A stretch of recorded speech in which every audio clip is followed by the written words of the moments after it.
Absolutely. I think it's been a long time coming. We're really excited, and it's been a great summer so far. Danny, how proud of you, Danny Stutsman II, for committing to the University of Oklahoma last year? Yeah, about that. So Danny Stutsman II, he actually changed Danny Stutsman's alarms, and so I slept through a fall camp practice, and Danny Stutsman didn't play in the opener. We lost versus Temple in the simulation because Danny Stutsman II he's deep buried in the depth chart. Well, he's making his way up. Somehow the simulation it lost against Tulane. And I said, all right, and I deleted the app. I deleted it, deleted the game, and so I'll come back in a few days. So not great. Speaking about Tulane, y'all play against one of the best running backs in the country. Makai Hughes had over 1,400 yards as a true freshman last year. What are you excited about for that matchup, and what are you looking to take from it? Absolutely, I love going against great players, love going against the best, and obviously we're going to prepare the same way we do for everyone else, and just really excited to have the opportunity. Last time Tulane was there, it was a great game. It was a hot one, and having Mario Williams come back, that's like a brother to myself, and seeing him back over there is going to be exciting. And then if y'all beat Texas again, are you going to make T-shirts again this year, or is that a one-time thing? Probably not. The sales might go up of my previous one, so that'd be great. Danny, what's been the biggest thing you have been working on for your game this offseason? Yeah, obviously with Coach V and me coming back, we kind of had a plan, going into what I need to improve upon. Obviously block destruction is a huge one. Kind of improving in man zone coverage, another thing that's been worked on a ton. And really just kind of just leadership overall. Just coming every single day as the same person. Helping this other group of guys, improve, and then just being 1% better. And will you and this defense have to change play style at all with the different offensive schemes you'll see in the SEC? I think we'll do whatever it takes to have us the most prepared for what it takes. If Coach sees an opportunity with a certain team where we need to make a little modification here or there, then he definitely would do so. But I don't think we need to change exactly who we are. Danny, what's the biggest difference you see in this defense now versus when you arrived in the last year? Yeah, there's a lot more experience. There's a lot more confidence. Those guys are out there. They're sure of themselves, of what their job is. And there's, that just comes with time. Having guys like Billy, Woody, myself, and Ethan, older guys all over the ball can really help those young guys. Really creates a lot of depth for people, and it creates a sense of, we know what we're doing. Have a sense of savviness when we walk on that field. And we know what we're supposed to do. That linebacker room around you seems like there's a lot of guys that could be getting a lot of playing time on the field. How in the last few months have you seen everybody shake out there? I'm proud. When I look at that team since when they got on campus, especially being the older guy now, I can look at everyone when they got to campus, where they're at today, and it just puts a smile on my face. Seeing the work that we do every single day as a group, as a unit, and just seeing guys like a Lewis Carter or Sammy Amasigo come in and just see where they are today, dude, it makes me so happy. Those guys are going to be amazing players for the university. To see them, see their growth and be able to be part of that, I feel like a little proud dad in the sense of it. But I'm just excited for these group, man. We can obviously have a rotation throughout the games. Any player that comes in there, you're not going to see a drop in production. All these guys can play amazing football at high levels. I'm really excited. You mentioned Sammy. How important was the spring for him just to go from year one to year two? 100%. He's such a natural ball player. And I think, really trying to learn that system, it takes a little time for all freshmen like it does. But now he's just a lot more comfortable, playing a lot more fast. There was times where he'd hesitate. And now that he has that confidence, he's shooting a shot, making a lot of plays, and it's just he's so natural in coverage, and it's awesome to see. Hey, Danny, what kind of progress have you seen? What kind of progress have you seen from Jaron this offseason? Yeah, Jaron, obviously, we all know he has the speed, he has all the physical stuff that it takes, and he's really taking that mental side to the next level. There's no guy that works harder than Jaron Canick. Every single day he comes in there, first guy in, last guy out. But he's doing whatever studying it takes. As soon as the week starts, me and him are up there Monday morning, knocking it all out to get a head start, and he's just always on top of it. You talked about how long the wait for the SEC. Now that it's almost here, how are you feeling emotions about it, or what kind of emotions are you feeling? We're excited, man. We've trained so much. There's been a lot of talk. Have the opportunity to go out there and just prove who we are. Kind of the new conference. Like I said, and it's a great opportunity. We're honored. We're blessed to be a part of that. A lot of the reason why I came back. I wanted to help be there and lead us into that new journey. Danny, obviously, you haven't started fall camp yet, but what kind of an ad do you think Dominic's going to be up front for you guys? That dude's legs are massive, man. It's like two of mine or one of his, and he's going to be a great player for us, man. I think he's came in right away. It kind of takes a little bit, but now he's kind of earned that respect in the group. You kind of look at him, you see a natural leader. It's a guy that the system takes a second. But now he's really starting to get it. Throughout the summer, he's taken every single day. He's kind of one of the helping lead the group, help those younger guys, and it's a great addition for that defense. Danny, what'd you see from Caden Wheeler in the spring coming over from Miami of Ohio? Yeah, he's a big human, man, but his attitude's right. Every single time he shows up, man, he wants to be there. He loves the game of football. He loves the sport. he's going to do whatever it takes with Coach Chavis. You know, him and Ethan are always doing extra, helping those younger guys. But he's just, like I said, a leader, man. And that's something that you can really define this defense. You know, they're going to bring 3 of us. You know, I think Coach V had the chance he'd bring the entire defense. And there are a lot of players on offense too, but it's just that experience that we've kind of earned. Danny, recently Texas quarterback Quinn Ewers said that they are going to be everybody's biggest game in the SEC.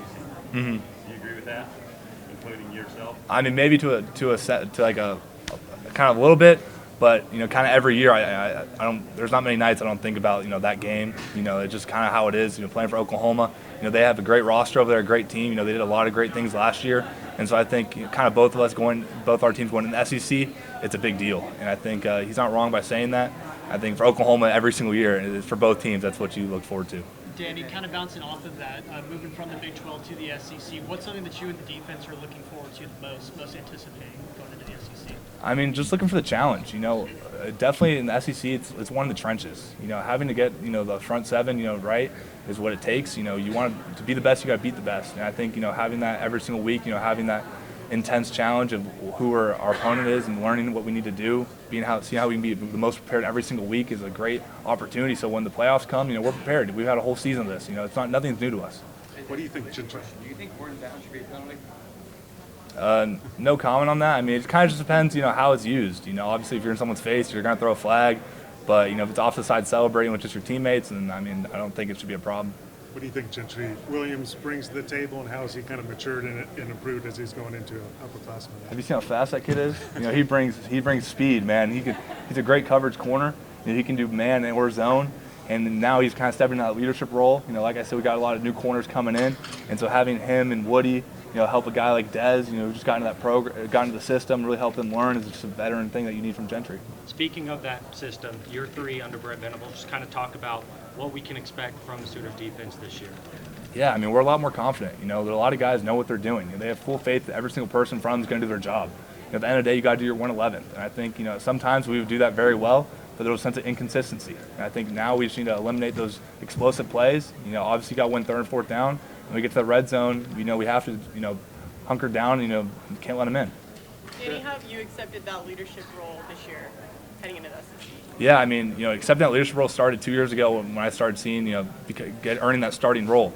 Fortunately for me, it's an honor to be a, kind of 2-year captain before, so that's already started. Every single day I wake up, there's days where, I don't have the most energy in myself, but I know I have to be that vocal leader. So I have to force myself to, lead these other guys, because the day I don't show up is the day that we get worse. So I have to wake up with the same sense of, the same attitude, same confidence, and just be consistent every single day so the teammates around me can feed off that. I think Coach Venables does an amazing job in instilling that in me.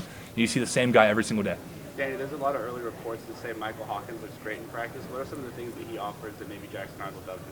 I mean, both guys are really great with their legs, can really extend plays. But, I mean, Jackson's a little bit quicker. I mean, Mike's a little bit quicker. But, I mean, both quarterbacks are amazing. The competition's great for Mike. It's really helped grow his game. And Jackson's really done an amazing job of kind of, helping him learn the system.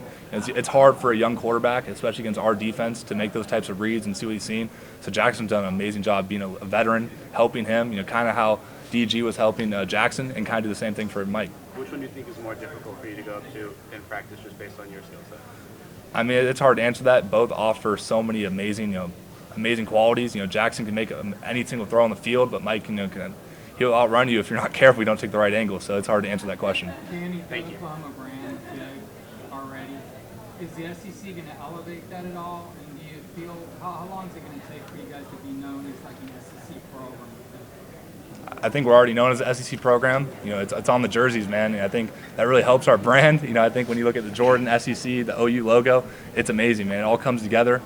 OU's OU, but now it's just gotten one step bigger.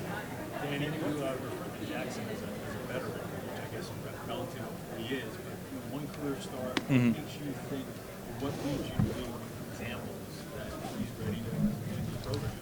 He's here today. Yeah, today I actually had the honor, kind of my first opportunity to work out with the offense. We had defense a little bit later, and so I just wanted to sit back. I wasn't as vocal as I usually was, just kind of see how the offense does it. And the first guy to say something was Jackson Arnold. Every single day, I know that's how he is. And that really, it was kind of a sense of security. Like, all right, this guy leads this offense. And being on the other side, I didn't really see that. But now waking up today, 6 a.m., he's the first guy in there, getting everyone going, kind of being that motivation, that spark plug that the offense needs. there's no doubt in my mind that he's not everything that we need. Danny, I mean, you get to practice against him a little bit. Mm-hmm. I imagine he can spin pretty good. 100%. I mean, you guys saw videos of E11 camp. The man has a rocket on an arm, man, of an arm. And his talent and the way he can read a defense. I actually played him on Madden earlier. I killed him. But hopefully, I think the defense part he's struggling on. He didn't really know how to use it on the sticks. But he's a really good football player when the controller's not in his hands. Danny, this college football game came out, of course, on Monday, and Team Builder drops on Friday. So where is Jimmy Green Beans going to be on your depth chart when you create him? Whew, that's a good question. Obviously, he's going to be a 99 overall, 5-star out of Kansas. I think every team's going to be offering a lot of money to get Jimmy Green Beans, maybe a few million. So hopefully I have the chance to try and get him on a roster. But a guy like that, man, it's going to be tough. You just spend a lot of money on your son, and you got him to commit? He was only a 4-star, and I was able to get him for like 2 cheeseburgers and like a chicken wrap. So it wasn't that bad. But he's buried in the depth chart. What is Jackson like off the field that we would never see? I mean, he's a goofy guy. I mean, he's kind of like how DG was, but at the same time, he's a great golfer. He's a really great man. He's awesome, really genuine with you. For a guy that's had so much hype, being a 5-star quarterback out of Dallas, Texas, you think he's really cocky. But he's very humble, very to himself. But he's a great friend, great leader. Just a guy you always want to hang out with. Your first road game in the SEC comes at Auburn this season. How familiar are you with Auburn and Jordan-Hare Stadium? What kind of challenges do you expect that game to present? Well, I've never played against them, never played in that stadium, but I've already started watching film. Trying to learn as much as I can with that. They have a very good running back, very explosive, very quick. Kind of a 1-2 punch. Those guys, and I know kind of their system a little bit, but I can't wait for that week, man. I'm excited. You enter this season as one of the top linebackers. Wait, repeat your question. I'm sorry. Is there a venue in the SEC that you're looking for? Death Valley. I think every single person's going to say that. I already know it's going to be a night game. It's going to be electric. And just kind of stories I've heard from teammates I've kind of played there in the past. I know Dejon Terry played there, and so it's electric, and I can't wait. You enter the SEC as one of the top linebackers in the nation. Just kind of talk about what we can expect from you as a linebacker. Defense has been one of the main things in the SEC. How are you going to help OU get to that point where they become a dominant defense in the SEC? I mean, I'm going to be a leader. Kind of what I do every single day. I'm going to be the same person. I want to be the first one in. I want to be the first one out. Last one out. I'm so sorry. That's the second time I've done that mistake. Sorry. But, really kind of be like a mini Coach Venables. When all the coaches can't be there constantly, so far this summer, past few years, I'm running the meetings. I'm teaching those young guys, getting the DBs ready, getting the secondary. If the D lineman has questions, I want them to be able to come to me. They don't have to call Coach Bates and kind of figure that thing out. I want to be a resource for them. I want to have that knowledge where I'm a little, kind of a defense coordinator when I'm on that field.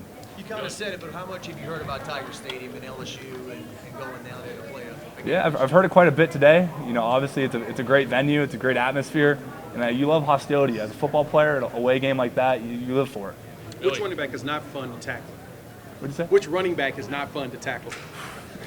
On our team? Yes. I mean, thankfully, Tawi left. That was. You saw the legs on that guy? Yeah. But Emeka's got to be up there. That's a guy that's kind of had a lot of injury. But you look at him, man, you're like, this guy should be a 99 overall in the video game because he's built. But, Eric Gray was another guy that was so hard to tackle, man. He made me look silly. As a young guy, like the moves he would break out at me. And you kind of look at, Gavin Sawchuk is kind of the same way with the way he's able to move and just put his foot in the ground and get north and south, and the cuts that he makes make it very difficult. Billy, do you remember your first reaction in 2021 when you found out who was going to the SEC? That was in 2021? Yeah, it was a while. Man, okay. Well, 2021 is when we lost Coach Riley, so I mean that took a lot, big part of my mind. But I mean, I was excited, man. That's something that you grow up, especially from Florida. You grow up around UF. That's just an amazing opportunity. It's always talked about as one of the greatest conferences, which I definitely agree with that. And I mean, I'm blessed to have the opportunity to finally, kind of give it a go. Danny, what the secondary behind you, just the stability of the secondary and also the stability of the coaching staff? I know Zach's new, but what's it been like having that stability in the secondary and the coaching staff, having the same coaches? Yeah, kind of with our job being to do our 111th, I know those guys in the kind of behind me are going to fill a gap. Let's say I mess up, the safeties are going to make you right. That's kind of their job. I have to correct the D-line, and they correct me. And, having a guy like Billy Bowman who's amazing. He's a generational athlete. We need to offer him and Jada's children like ASAP when that happens. But those kids are all those cats in the secondary are amazing. So much work, with Coach Hall, Coach Vly have gotten that group so much better. You look at the past, where we struggled, and they've every single day are working to do what it takes to get better. And they have great leaders. A guy like RJ stepping up. It's his year 3 now, so this is big for him, a great year for him, a good opportunity, and I'm just excited to see what those guys can do. Does PJ Adebore amaze you every day still? Have you seen that guy? Yeah. It's hard not to be amazed by him, but his personality is one of a kind. It's a dude that we went skeet shooting the other day, and then we went to me and PJ and some other guys, we went to a PBR.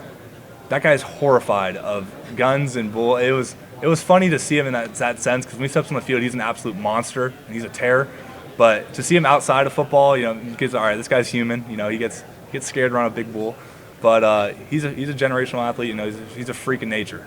What do you think he brings to the defense, just in terms of his first step, long arms, all that stuff? Yeah, you see some of these pass rush moves that he does throughout practice. You watch the film, and you can't teach that. The way he moves, how fluid he is with his motions, it's amazing. It's great to watch. Really on third down to have packages where we can bring him in to see what he can do it's going to be huge for us. Danny, with Curtis being named the GM, what's your relationship been like with him? I know he was director of Soul Mission, but what's your relationship been like with him as the GM now? And then also just how does he kind of fit that role? Yeah, kind of. It hasn't really seen much change. I think everything's new. I know he's a lot on his plate. Where NIL is going, I know he's kind of swamped, but he's a great resource. He's a guy that one of the best linebackers I ever played at the university, and to have a guy like that as a mentor has been huge for me. Anytime I need something, it's always great to go to Curtis. And if not him, Caleb Kelly.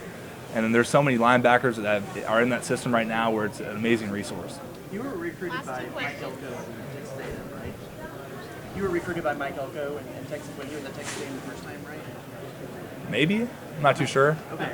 What does it mean to have them in the conference? I know you'll play them this year, but to have that kind of regional rivalry back to Oh, absolutely. I think with Texas A&M being back in there, it's just another great school. They offer such a rich tradition. I think to have the opportunity is amazing.